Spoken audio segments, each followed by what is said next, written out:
Hello, everyone. Thanks for tuning in again. This is brought to you by Saturn Advice. My name is Joyce, a financial advisor at Saturn Advice. Also with me today is my fellow advisor, Lance. Hello, Lance. Good morning. Morning. So the topic today is retirement planning your 60s. This is the third video of our mini series. In this video, we are going to talk about the common mistakes retirees make. Over to you, Lance. Thank you, Joyce. Joyce, you mentioned earlier that taking calculated risk will help, investment risk will help retirees get ahead. Talking about risk, what is the biggest risk you believe that retirees face? I think the biggest risk is not being able to live the life you want to live. And it is multifaceted. I think it's not just about money. So for example, if it's your dream to travel the world, then you probably don't want to retire in the 70s when you have less mobility and health. From a financial perspective, though, yes, it's about money, it's about number. But I think money is an enabler. Lance, you and I all know when we talk to people about the numbers and people's eyes glaze over. And it's the things that you will be able to do with the money, the feeling you may experience gets sparked from people we talk to. And money being an enabler enable you to have freedom of choice to do the things you want to do. And I think the risk is, on one hand, you undershoot the wrong way, not able to meet your spending needs and wants, having to cut back on your spending and lower your standard of living that you got used to while working. On the other hand, you don't want to overshoot the wrong way either. Being too cheap with your retirement dollars, it defeats the purpose of amassing a nest egg in the first place, right?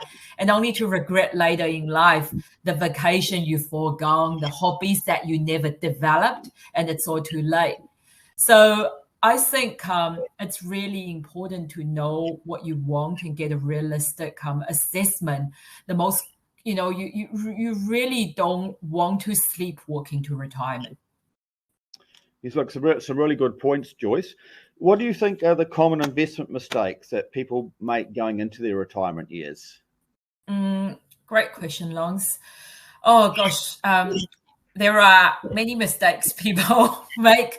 This is not an exhaust list. We're just talking about the real common ones. I think the overarching saying is that again, going back to what I said, people sleepwalking to retirement and not planning. If we sort of look under the hood, there are three common mistakes people make: choosing wrong type of investment, not having a safety pot, and being too conservative. Let's look at the first one first. Choosing the wrong type of investment. I think the question is, kind of asking yourself is, will the investment allow me to live the life I want to live? So the three common retirement asset class are term deposit, rental property, shares and managed portfolio.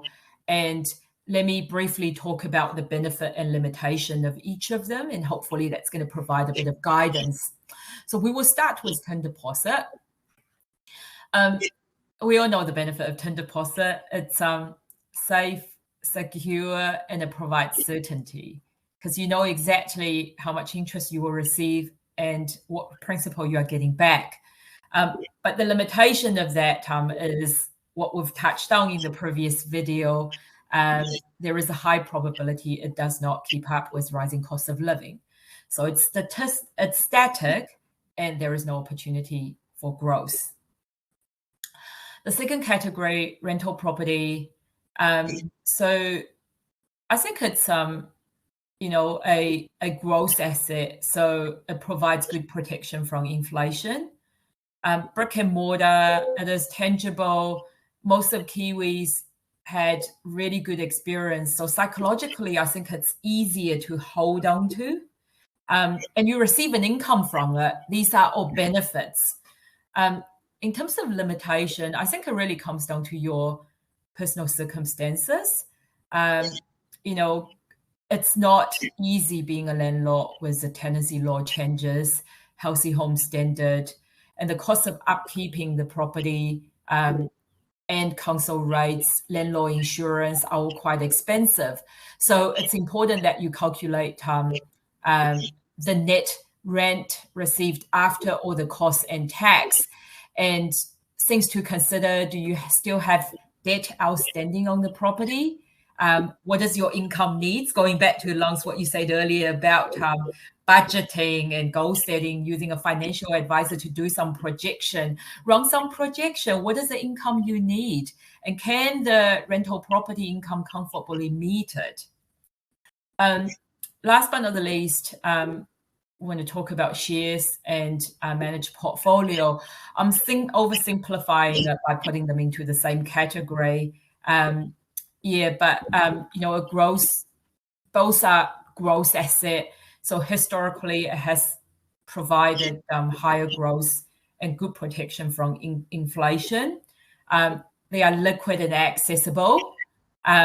You can make regular withdrawal to replace your paycheck from the portfolio, or lump sum withdrawal from the investment if you need the money to go on a holiday or replace your car. Unless you are a DIY investor, a share or managed fund portfolio simplifies your life. But there are some limitations, and I think a big one is the nature of the asset class. It is priced on a daily basis, so it can feel quite volatile, and the stickability of investment. Any investment you go into, the stickability is the key. And when something is perceived to be that volatile, you need to have the fortitude to hold on to it. So I think it's really important for a retiree to sort of, visualize your retirement life and think about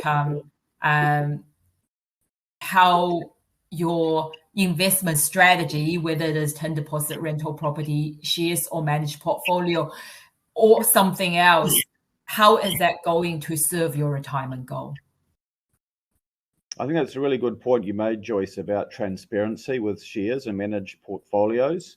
Imagine if your investment property was priced daily, or your term deposit was priced daily, the stress that would put on the homeowner or someone invested in fixed interest. So I think that does cause a lot of stress. Yeah. And I guess that's something that the advisor, a key role the advisor has, is to reassure people and make sure they don't make fundamental mistakes and pulling out when markets have dropped.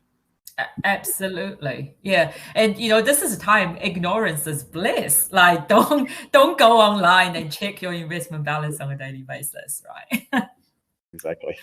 And on that point, that kind of lead to the second mistake that retirees make, not having a safety pot, whether it is property or share market. The value does go up and down. So, you want to hold enough cash on hand to cover your short-term expenses, and if possible, cover your income needs over the next two years. So that if there is a market downturn, you don't need to sell investment at a loss. Market moves through cycles. Like I mentioned earlier, both property market and share market, eventually it will recover, but you don't want to have your hands forced to sell at the market bottom. So having a safety pot make you more financially resilient and make you a better investor. Last but not least, we see some retirees being too conservative, and that's something that we touched on in the previous video as well. People live a lot longer nowadays. If you retire at 65 and there is no major health issue, you could easily have another 20-30 years to live. Investing all your money conservative for that time frame is a good way to run out of money quicker than you need to, because money loses purchasing power.